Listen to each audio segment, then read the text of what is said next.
भारतीय संस्कृति में तुलसी के पौधे को अत्यंत पवित्र और महत्वपूर्ण माना जाता है, क्योंकि यह न केवल धार्मिक दृष्टि से महत्वपूर्ण है, बल्कि वास्तुशास्त्र में भी इसका विशेष महत्व है।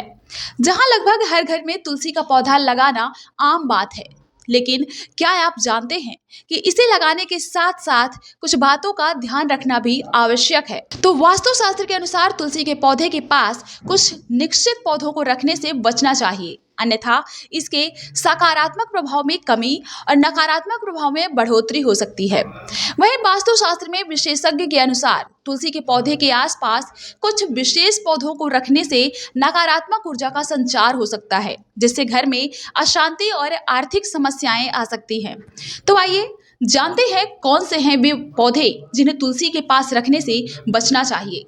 तो नंबर 1 पर है शमी का पौधा। जी हाँ, वास्तुशास्त्र के अनुसार तुलसी के पौधे के पास शमी का पौधा नहीं रखना चाहिए। ऐसा माना जाता है कि इन दोनों पौधों को एक साथ रखने से घर में आर्थिक समस्याएं उत्पन्न होने लगती हैं।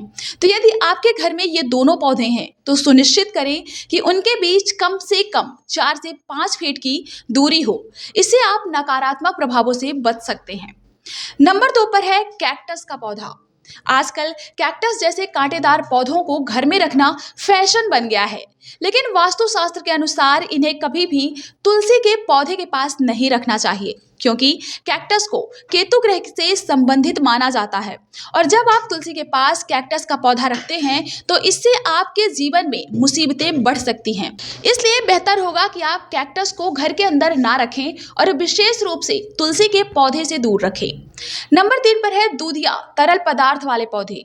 वास्तुशास्त्र में यह भी बताया गया है कि तुलसी के पौधे के पास ऐसे पौधों को भी नहीं रखना चाहिए जिनमें से दूध जैसा तरल पदार्थ निकलता हो, क्योंकि माना जाता है कि ऐसे पौधे घर में नकारात्मकता को बढ़ाते हैं। इसके अलावा इससे परिवार के सदस्यों के बीच लड़ाई झगड़े और मतभेद जैसी स्थितियां भी उत्पन्न हो सकती हैं। ब्यूरो रिपोर्ट, स्वतंत्र इंडिया न्यूज।